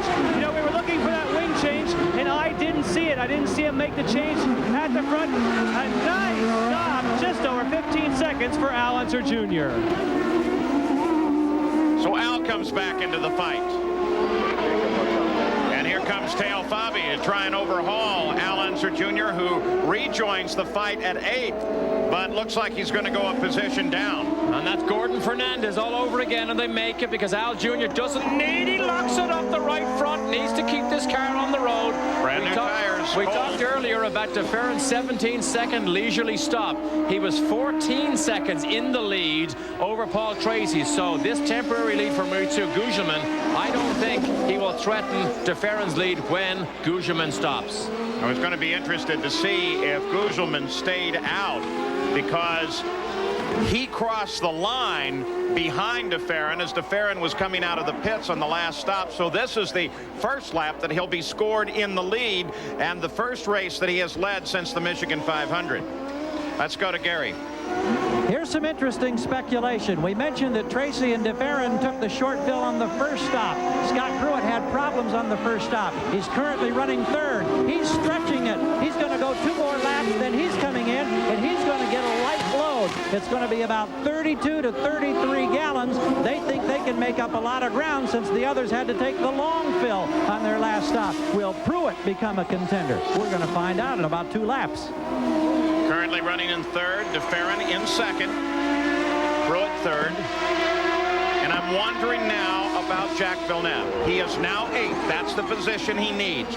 He stopped 10 laps ago. Al Unser Jr. is in 10th. He has a long way to make up. And most of the cars in front of him, save 2, save Pruitt and Gugelmin, have already made their 2nd stop of the day. So it looks like it's tilting once again a little bit toward Jacques Villeneuve. And you can see that de Ferran is brave down that inside move, but you can also see there is lots of tire buildup offline now as this race goes on here. So anybody that wants to move high or forces himself to go high can get in trouble very easy, particularly on the downhill run out of the carousel, out of the corkscrew. Look at Gordon's broken right front wing. Yeah, I think parts of it is laying over on the outside of turn 11. That'll change the handling, though. You know, we have seen races, though, time after time where drivers, there's the other half of the wing. Time after time where the wing is turned down, the wing is missing, and the lap times don't change appreciably. I don't think that'll be the case for Robbie Gordon. For some reason, Derek Walker, see that right front? No downforce on the right side of the front of the car. That's why the wheel is lightly loaded. That's why it locks up under braking. But Derek Walker is at pains to understand why on natural road courses they just simply have not been fast. This year they're fast everywhere else. But he realizes that engineering-wise they may. A wanker, man. That was an interesting comment by our boy Robbie. I don't know who he was talking about. And Mauricio Guzman comes out of the lead, makes his stop. Jan? Well, it has to go. Oh, for a moment there, it didn't come up off the air jacks. That's going to hurt the timing here for this pit stop. They got the wheels undone, but it took a while to come up. They're waiting for the fuel now. There was no changes made on the aerodynamics. Mauricio Guzman underway. Well, they tried for the short fill, but it wasn't a short stop. 15.3 seconds for Scott Pruitt. I don't know if they had a problem, but they were hoping for something better than that. They're happy, but I think it could have been better. So Pruitt and Guzman make their second, and theoretically the final stop of the race. Michael Andretti coming down the hill, still in pursuit of Al Unser Jr. and just ahead of Teo Fabi. So the second round of stops complete. You saw during those stops Marco Greco with a shredded tire, and they've decided to make a physical change to the car. Apparently they do believe that part of the front wing and nose assembly is getting into that left front. So Jacques Villeneuve into the pits again. He was 10th when he came in. So again, he is dropping out of the position he needs to wrap up the championship here. And Al Unser Jr. cannot now get the bonus point for leading the most laps. And all Jacques has to do is 9th or better if he wants to clinch the championship. 57 laps complete. We're now in the closing moments of the season. 9th or better for Jacques Villeneuve to wrap up the championship. He's 13th. Al Unser Jr. is now in a must-win situation. He is in 7th place. And maybe now finally, Gary Gerald, they have repaired the problem on Villeneuve's car. Well, I'll tell you what, there's a lot of intrigue that surrounds the change. They pulled the old nose off. They immediately covered with a blanket. Billy Camphausen, one of the tech leaders for IndyCar, came over. We got a look at it. We saw some very ragged honeycomb down on the left front side plate of the wing, and then one of the crew members threw it under the blanket and literally ran with the wing back toward the transporter. So they've got it out of here, and the new wing they're hoping will not have any problems cutting down a tire. I don't know if they're convinced that was the problem, but they sure got it out of here in a hurry. Well, as Derek has said so many times today, he can't take the chance. It's that simple. Jacques Villeneuve, 13th. You can see Teo Fabi got around Al Unser Jr. Jan Bikus. Earlier we saw Marco Greco come in with that shredded tire, but up here in Robbie Gordon's pit you can see that the nose is smashed, the wing is missing. That was the contact that happened between Robbie Gordon and Marco Greco. Simply a case of Gordon working through, Greco not seeing him turning in, and big time contact, as you can see. And so they have now changed it out for a fresh wing. I assume everything's in good shape on the new nose. Villeneuve, 13th. All 26 cars that started this race are still running. We're 60 laps into the run, 24 laps to go in the season. Including Brian Herta, so maybe Chip Ganassi now knows what that gremlin was, and it will be fixed for next year. Villeneuve, 13th place, needs 9th or better. Ahead of him, Johnstone, Ribeiro, and Fernandez.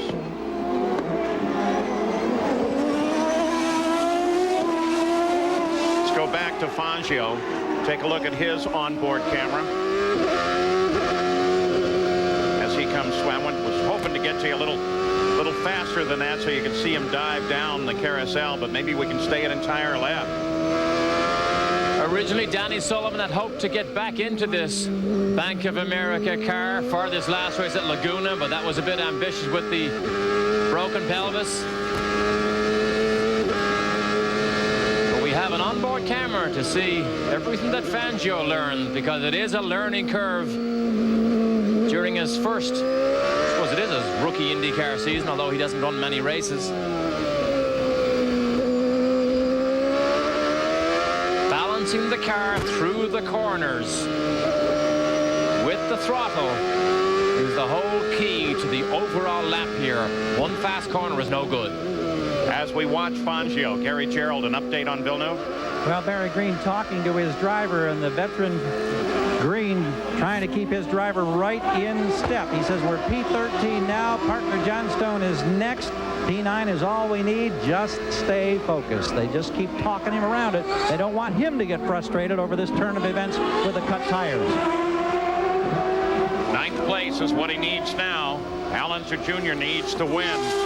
The bonus point beginning to make a difference here. DeFerrin still the leader. And look at those chunks of rubber beginning to get kicked up on the side of the racetrack. As you go down through from the carousel, down through turn 9 in particular, the next corner, the left-hander they're going to go to now, you can clearly see the marbles on the outside of the racing line. There they are right there. Huge buildup of rubber. And inside. And inside also. Don't want to venture out there. We continue to watch Little Al. He closes once again on Teo Fabian. When he came in for that pit stop, he was very happy with the handling of the car. He has slipped back in position, not because there's any problem with the car, but just by virtue of the timing of that pit stop. So he has the potential of getting back to those positions he had earlier, but at the moment, a lot of traffic to work through, Paul. Right time, there is Bobby Rahal. Every winner at Laguna Seca started from the front row but one, and that was Rahal in '87 when he started third. DeFerrin started third today. Fastest lap of the race by Gilles DeFerrin came on lap 7, chasing Jacques Villeneuve, 108.1 miles an hour. The EDS scoring system flashing all these facts to us. Really, we're talking multiple systems that EDS supplies. We watch and have everything controlled off of a system provided specifically for television. The media has another system, and then there's an absolute fail-safe system that works for the officials of the race. So should we lose what we have, they still readily score the race, all electronically, all by computer. It's really marvelous. Vassar, whose car does not like the sunshine. As soon as the sun comes out, this car becomes a bit of a handful. This is a fight for position, though, behind Bobby Rahal. Interesting, when it was cool, Jimmy Vassar had the fastest car here on the morning warm-up this morning and yesterday morning, Saturday. 62 laps complete, 84 the scheduled distance. It's still DeFerrin leading Paul Tracy, and Jacques Villeneuve and Alonso Jr. battle. Andre Ribeiro's car by the edge of the course. You can see Andre standing up behind the wall. And how did he get here? Well, obviously he drove. He was running just in front of Jacques Villeneuve. That's Brian Herta. Whoa!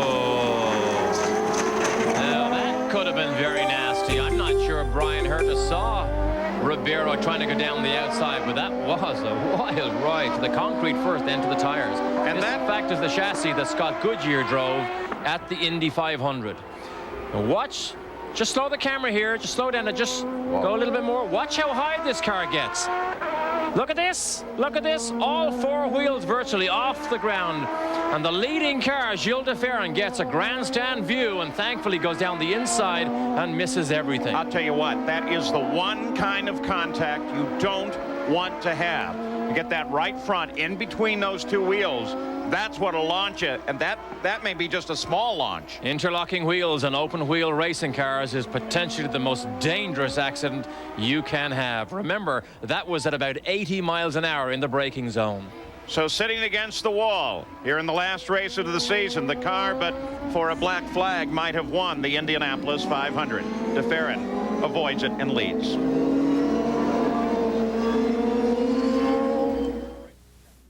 Under a full course yellow now for Andre Ribeiro's confrontation with the wall after bouncing off of Herta.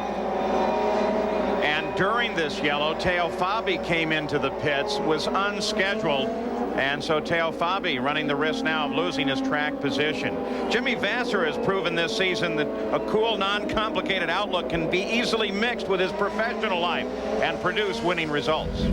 We've had a great season this year with all the podium finishes, doing so well, made a big jump for my career. You know, we've been so focused and working so hard this year. It's the time away that I really enjoy, spending time with my friends. You know, I remember it just like it was yesterday. cleans the air out of your home. You want to listen to this. I don't know where to begin. Always looking for that one unusual piece. Kind of rip. I'm gonna have to take a pass on this one at 225. Okay. You know, you gotta do something athletic now and then. Lack of racing testing, I have to get my practice here at the bumper cars.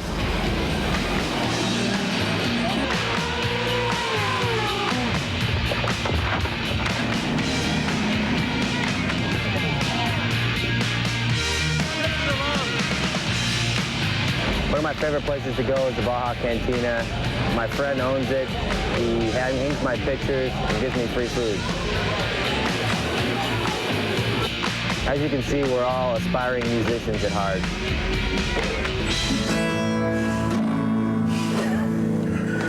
That was good, dude. Jimmy, wake up! Wake up! Jimmy Vasser lined up 8th position. The PPG pace car, Johnny Rutherford at the wheel, leads the field around. See Jack Villeneuve in there 4th back in the order. He is actually right now in, I've lost him on the board. Jack Villeneuve sits in 11th position on the course itself. So he has some work to do to get up to position, but a harder battle waits for Al Unser Jr. 66 laps are complete here at Laguna Seca Raceway.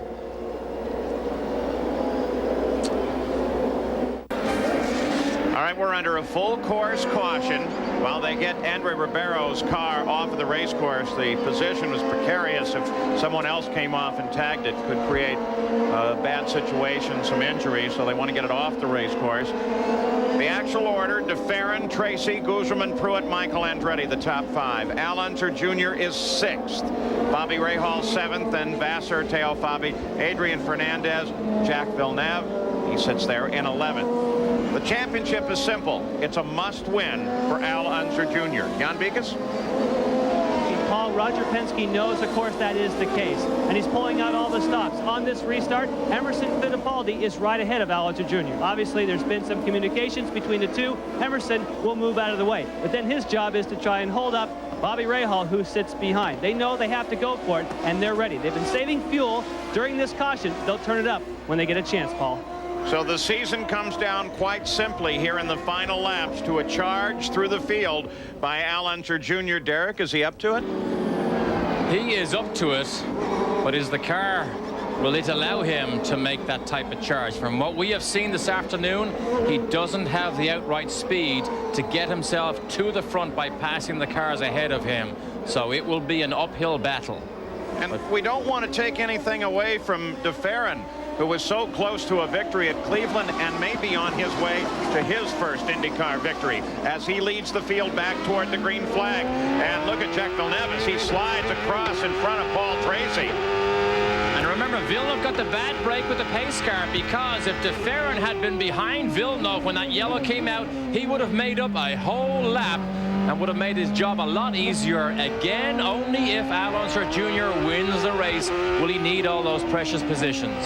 So back to green flag. You rode for a moment there with 2nd place Paul Tracy, who sits just behind Jack Villeneuve, who is a lap down. DeFerrin is able to ease away. Oh, more than ease away. DeFerrin is in control here. Unless he has mechanical failures, he looks as he has the potential to cover everybody and maybe extend the tremendous record that IndyCar has this year. Well, look at Michael Andretti alongside of Scott Pruitt. They go through this corner side by side, pushes Pruitt off. That can be a very dangerous corner to run off the right side. Pruitt keeps it under control. They climb the hill. Now will Pruitt be able to challenge? He's got Marco Greco between him now, or just in front of Michael. And Greco pulls offline. They both come streaming down the hill. And that was a case of who was going to blink. Unfortunately for Scott Pruitt, Michael had that inside line, which is a harder turn to make. But Scott Pruitt rode him all the way, and he was lucky that he didn't get all 4 wheels off the racetrack. That was a very scary move. And Al Jr. squeaked past Emerson Fittipaldi. So Al Unser Jr., 6th place, still trying to come forward. There comes Sam Pedri. The problem Al Jr. has now is how hard is too hard? You have to make up your own mind inside your helmet. How risky can I begin to make these moves? But quite frankly, with so few laps, only 14 laps left, I think somebody like Al Unser Jr. now has to throw caution to the wind, and he has to get aggressive and take gambles, because if he doesn't, he's not going to win this. What was that? Another car off on the left side of the race course. Was that Christian? Yes, Christian Fittipaldi. Remember, he moves to Newman Haas next year. Boy, talk about losing track position now. On board now, Fangio, as Michael Andretti comes down the hill in 4th place. Michael and Peter Gibbons have been in deep in thought all weekend here, trying to work out a compromise handling package for Michael. But you can see Michael's car move around so much, and he slides down the inside, and Fangio gives him just enough room. Just ahead, the 14 car. Ekblom, interesting story on his arriving in A.J. Foyt's car. On his way to be married in Hawaii. Just happened to be convenient, passing through Monterey. Sounds like good credentials to get a drive to me. A lot of people getting married. Yeah, the season's over. We're going to have Herta get married. Ryan Herta gets married next week. He then has a honeymoon in Greece. Then he goes back to Indianapolis to have some of the hardware taken from his leg. And in fact, his team owner, Chip Ganassi, will hear the wedding bells next week.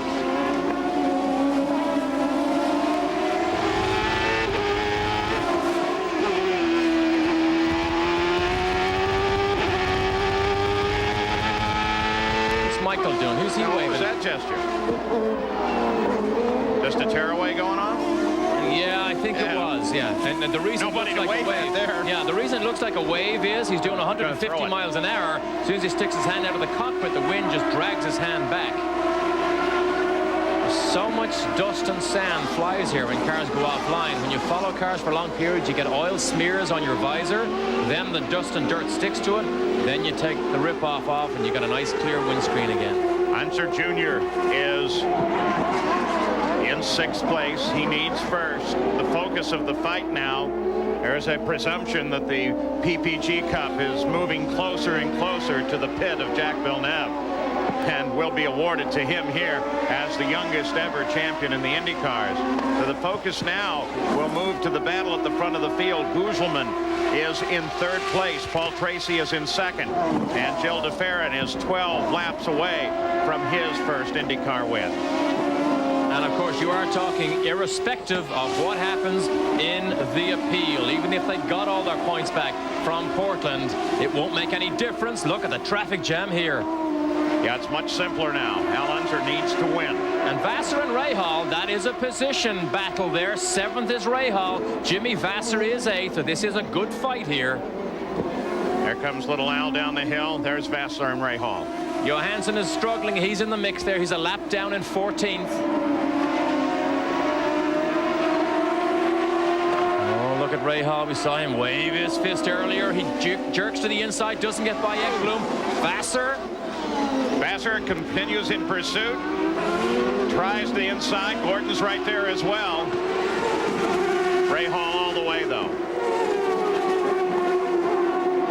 Oh, look at Gordon. Braking. Whoa. As Gordon tucks around. Vassar locks up the left front. Vassar trying to get by Rahal. Good race here. Good battle here for these positions. Points all the way down to 12th. Gordon, while he's physically present, is not actually into the fight. He's had one very tough day, having to replace a nose after contact. Fell out on the first lap, slid off the course, got back on. He's way, way down in the order. Now there's the sand. You saw Rahal go wide. You saw the sand get swirled in behind the tires of Rahal's car, and Vassar has to run over that. That is one of the difficulties here. In fact, part of those $1 million plus development that Laguna Seca will go through next year is in fact to put curbing, exiting curbing on the outside of most of these corners. Bobby Rahal, every race he has finished. He's been in the top 10 except one. He was 13th at Milwaukee.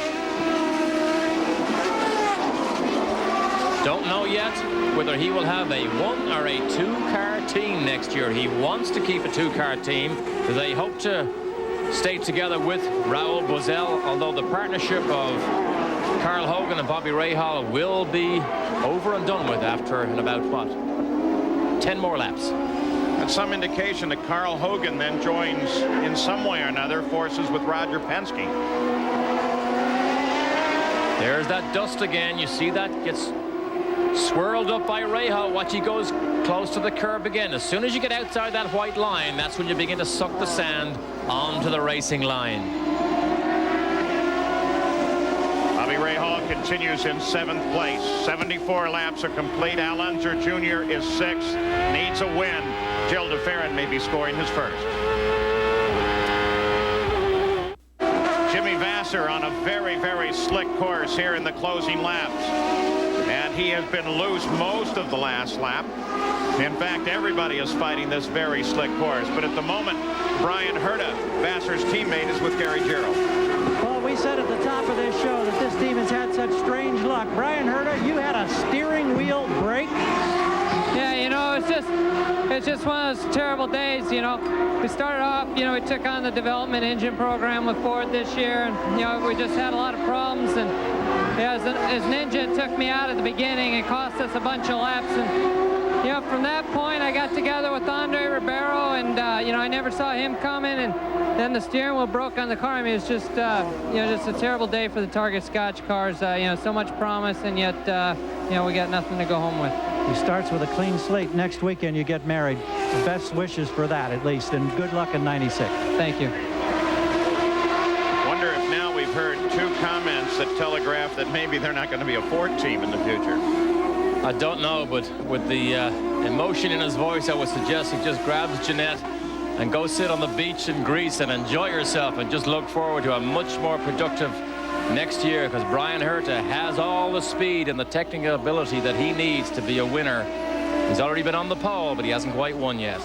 Physically on the racetrack, just behind Jimmy Vasser, is Robbie Gordon. As we watch Al Unser Jr. move on Scott Pruitt, tries to get him, can't get it done. Pruitt comes across. It's not over yet. Maintains the line, but look at him coming off the corner.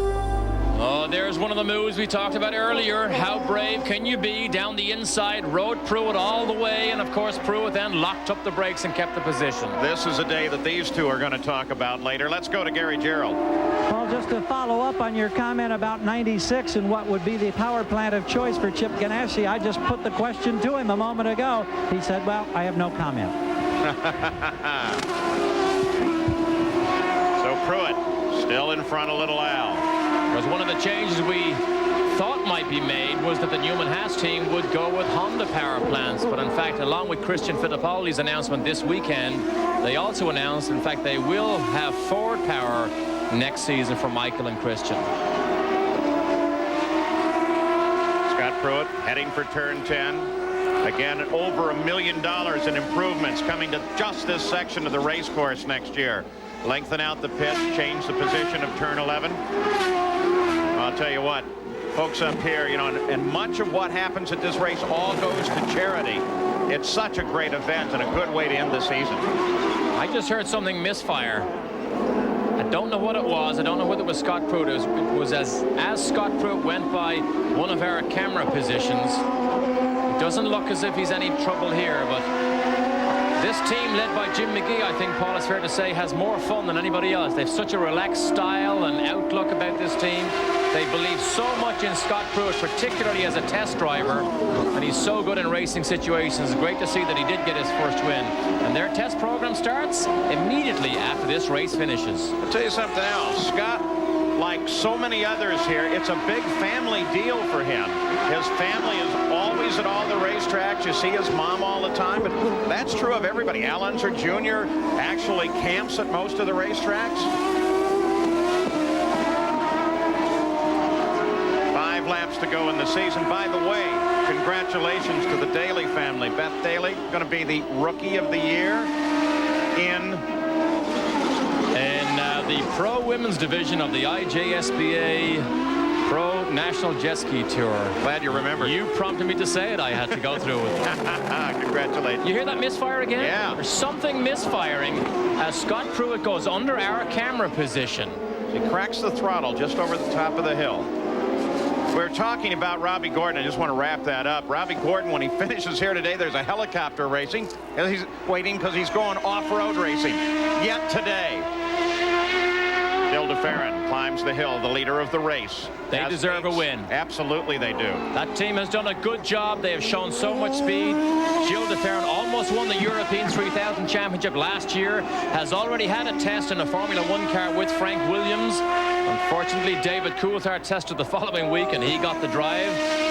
But Gilles DeFerrin has shown such a turn of speed, and they will move to the Honda engine power plant for next season. And there's second place Paul Tracy, 8 seconds back from DeFerrin. Just ahead of him is Villeneuve on his way to a championship. Gugelmin and Andretti. This could develop into a battle for third pretty quickly. 4 laps to go in the PPG IndyCar World Series for 1995. Season fires up again with the first race at Miami next year. New track. In fact, from what we've seen of that track that Ralph Sanchez is putting together, it's going to be spectacular. Multi-purpose facility out at Homestead. Winter test program down there for 5 days in January. It will be spectacular. Oh, look at Tracy. That has been the rule of thumb here. When cars begin to get away from you, you know the tires are going off. Michael in chase. When they all get in, we're going to hear, I'm sure, boy, that's the slickest I've ever run on. And right now, unless there's an awful big crash or an awful lot of very fast racing cars dropping out with mechanical failure, Barry Green can begin to lick his lips and taste that champagne, because he is so close now to taking that championship home. Yeah, but I'm willing to bet that he's not doing it yet. I mean, he's so careful. He wants to see the flag. He wants to know it's over. There's DeFerrin as he comes off of the second turn, goes into 3. That's what 8 seconds of a lead looks like at Laguna Seca. Remember, though, he is in such control here. He doesn't need to go over the limit. Just nice and consistent. He lost his first race win with precious laps to go at Cleveland when he tripped over a back marker. His car owner Jim Hall, they move over to Honda next year. I asked Jim, does he still get the same kick out of racing now when he can't be quite as inventive as he was in years past? Remember the Chaparral, the high wing, the Sucker vacuum car, sports car that Jackie Stewart drove? Never won a race, but it was spectacular. He said he still gets a kick from racing and winning at the front, even though IndyCar racing is controlled and regulated so much more than racing in the past was, and not allowing people like Jim Hall to be as inventive as he likes to be. Well, even with that car, the Sucker car of Jackie Stewart, they outlawed it so quick that he. That gives you an idea how the potential of that car had. Here comes Michael now closing down on Gugelmin as this battle heats up. Battle for third. Let's listen to Michael play with the throttle. See, he gets loose, corrects it. Is he loose here? Yes, he is. Middle correction. Higher speed. It's okay through there. This is the hard one. Turn 5 up the hill. Watch the steering wheel. Turns in. No, reasonably good there. Of course, remember, he can control the oversteer with the amount of power he puts on. You can drive with the front wheels, and you can also drive with the back wheels, depending the power you put on.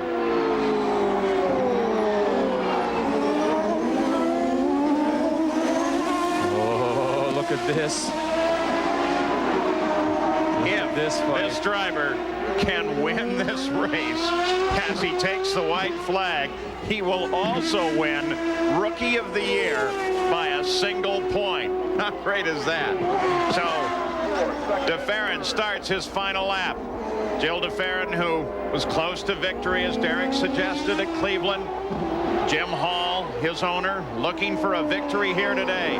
Paul Tracy, 9 seconds back in 7th. Jim smiles just a little bit. And of course, we documented a great race at Vancouver when he almost missed it. They virtually rebuilt their spare car while Valvoline fueled all the racing cars for the restart, gave him an opportunity to finish second. What a way to finish the season.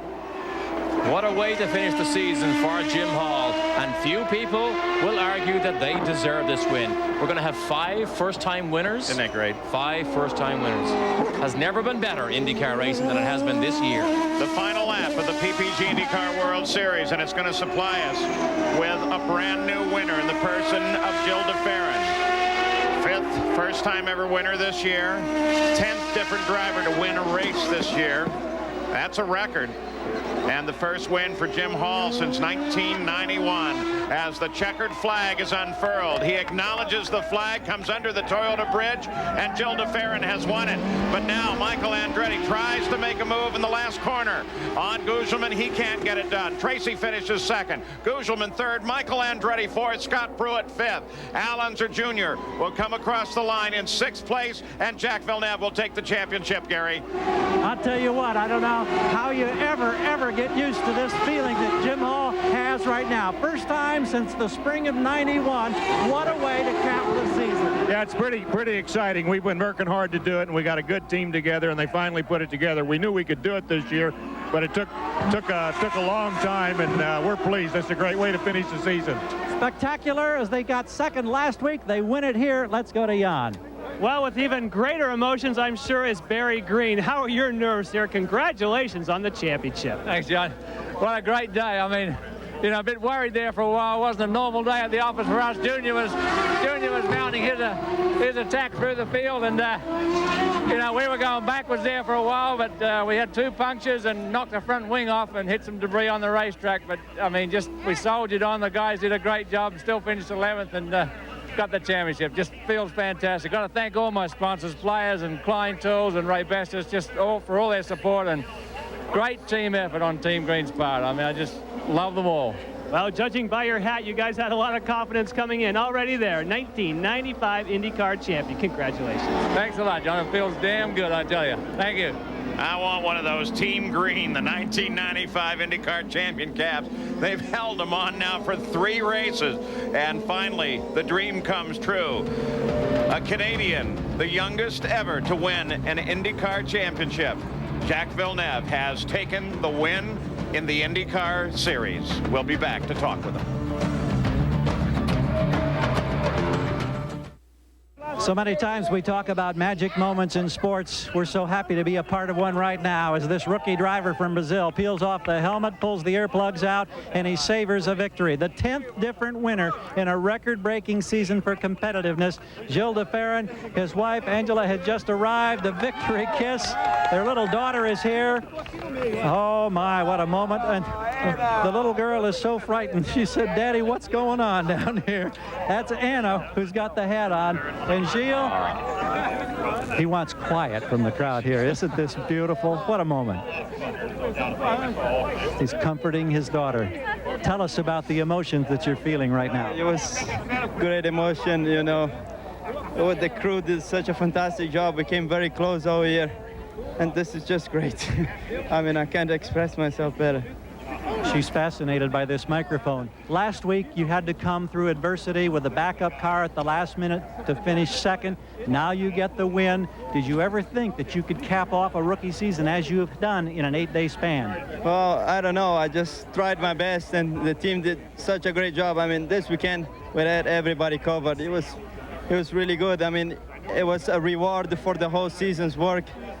I'm just very pleased. The Pennzoil team is just the best, and I'll be here next year.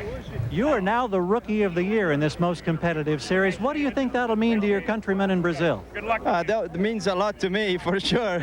And I think it will mean a lot to all the fans, both here and back in Brazil. This is a great feeling. I can't express it. I've never felt that good. Does it make up for the disappointment of Cleveland when you were that close to getting the first win? And more. It makes up, and it's better again. We let him savor the moment with his lovely daughter, his wife, the crew, the family, and of course the Brazilian announcers. They want to send the word to their homeland. What a magnificent moment as we congratulate Gilles de Ferran. Let's go to Jan Beekes. Well, Gary, Gilles de Ferran has won the race, but the championship, of course, goes to Jacques Villeneuve. Congratulations. I know for you it's a huge relief to finish it here and not have to wait till September. Oh yeah, it's great to know what the championship is right now. Whatever happened with the appeal, and we've won it, and then that's great for whole Team Green. They've done a great job all season. The championship, it shows the chemistry, the work of a whole season, and they sure proved they were the best. Share your emotions. We know you're leaving next year. Is this a bittersweet moment for you? I mean, you've won the championship, but this is your last IndyCar race for a while. Yeah, it was the last race with all the guys there, and it's going to be tough, and it would have been great if we could have finished on the podium. But, we did a lot of pit stops today, so we worked well together. I know, Jacques, you've got a lot of celebrating to do. Again, congratulations. Thank you. Let's go back to Gary Gerould. And Paul Tracy, who drives to a second-place finish today in his final ride this year with the Newman-Haas team. Tell us about this day. I know you went for the short fill on the first pit stop. You gained a couple of positions. Did you ever really get a chance where you felt like you had a threat to unseat de Ferran?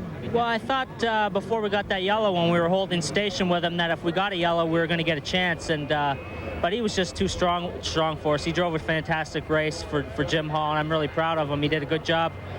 We struggled the last 15 laps with tires. I ran out of rear tires and was hanging on the last bit, and Guzman was able to catch up. But we brought it home for the Kmart Budweiser car in second. It's a fantastic end of the year.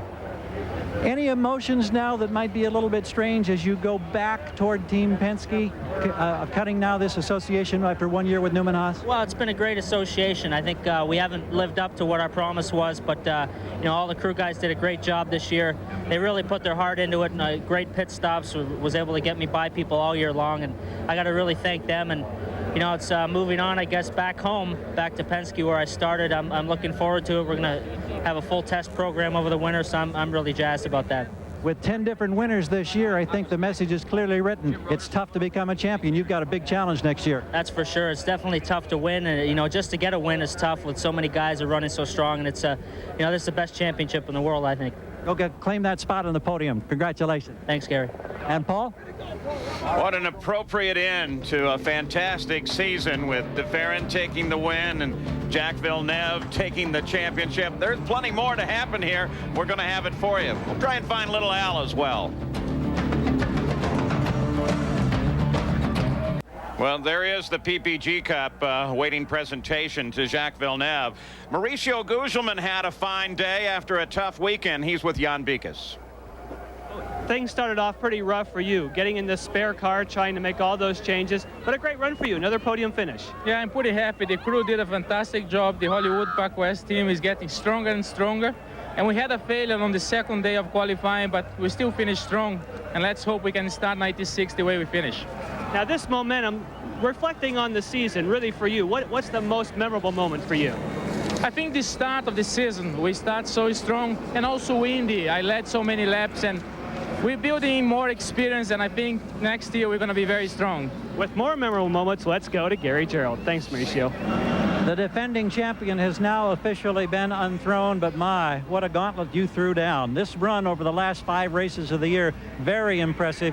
What's the emotion now that it's all decided and you know that you will not be a champion? Well, we're a bit down at Team Penske, but we gave it our best shot. We want to congratulate Team Green and Jacques Villeneuve, especially him. I want to congratulate him. He drove super all season long, and we tried our best. We started out in Miami, not very competitive at the first race, and then had our problems at Indy, missing the show, and then our deal at Portland. It's just been one of those up and down years, but we were competitive here at the end of the season, and we're just going to go for it on next year for sure. We look forward to it, Junior, and congratulations on making it so very interesting. Thank you.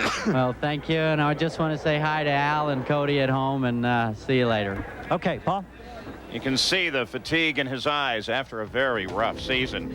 So here's the way they came across the line, with de Ferran taking his first win, Tracy Guzman Andretti, Scott Pruitt, and Al Unser Jr.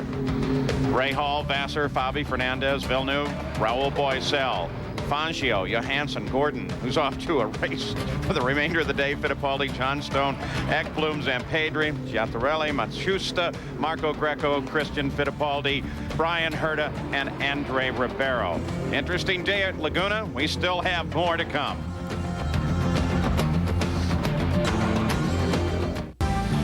Ford brought home the inaugural Manufacturers Championship with the help of drivers like Scott Pruitt, Jacques Villeneuve, and Michael Andretti. Ford edged out the likes of Mercedes-Benz and Honda. The Reynard chassis, in only its second season, won the Constructors' Championship, beating out the Lola and Penske chassis. And in the Nations Cup battle, the United States was victorious. No country had as many wins as the U.S. 1996 schedule. IndyCar begins their season on the 3rd of March in Homestead, Florida. And then a new race at Rio, Surfers Paradise back on the schedule, Long Beach, Nazareth, Milwaukee, Detroit, Michigan. As we look through the entire 96 schedule, then off to Portland, the airport at Cleveland, Toronto, the Michigan 500, then at Lexington, Ohio, that's the Mid-Ohio Sports Car Course, Road America at Elkhart Lake, Vancouver, Canada on the 1st of September, and the season wraps up right here at Laguna Seca on the 8th of September. Now let's go to Jan Beekes. Well, Scott Pruitt comes home today with a 5th place finish. You had some great battles out there, both with Al Unser Jr. and with Michael, but some problems with your car later on. Yeah, actually we were battling the gearbox, the selection between 2nd and 3rd from right to start of the race, and then we about 12 laps to go, we actually broke 5th gear. It wouldn't select, so it was a tough day, but it's been a heck of a season, you know, with Firestone, with Patrick, with Pennzoil. You know, I think that Firestone's done a fabulous job coming out of the box their first season, running as strong as they have, and right now I'm looking forward to 1996. Now they came with a somewhat conservative strategy, Firestone did. Is that why you're excited for next year? Is there some stuff in the works you know about?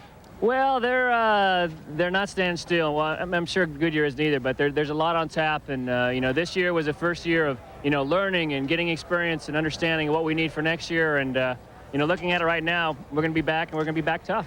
Most memorable moment for you, obviously Michigan 500. No question, the first win, and to come down like that between Little Al and myself, you know, that's racing at its best. 500 miles, and it comes down to, you know, hundredths of a second. That's one that's going to go down in the history books, and definitely was the sweetest for me. Scott Pruitt, another first-time winner in '95. Loved his answer about Firestone. Pretty good tap dancer as well as a race driver. That's Robbie Gordon climbing on board his helicopter, heading off for an off-road race before this day is done. Don't forget, coming up next, IndyCar Speed Shop. Been a great season. You want some great souvenirs, including perhaps you want to buy Mario Andretti's IndyCar from last year, all available. That's on IndyCar Speed Shop coming up next. And when we come back, we'll take a look at this season just finished now that has crowned Jacques Villeneuve as the IndyCar champion and has so many great winners as Jacques Villeneuve's ceremonies officially now mark his championship up on the podium. We'll be back.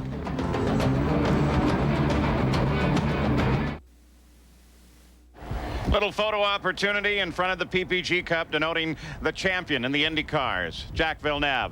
Final thoughts on the year now. Let's begin with Gary Gerald. We make it very brief, Paul.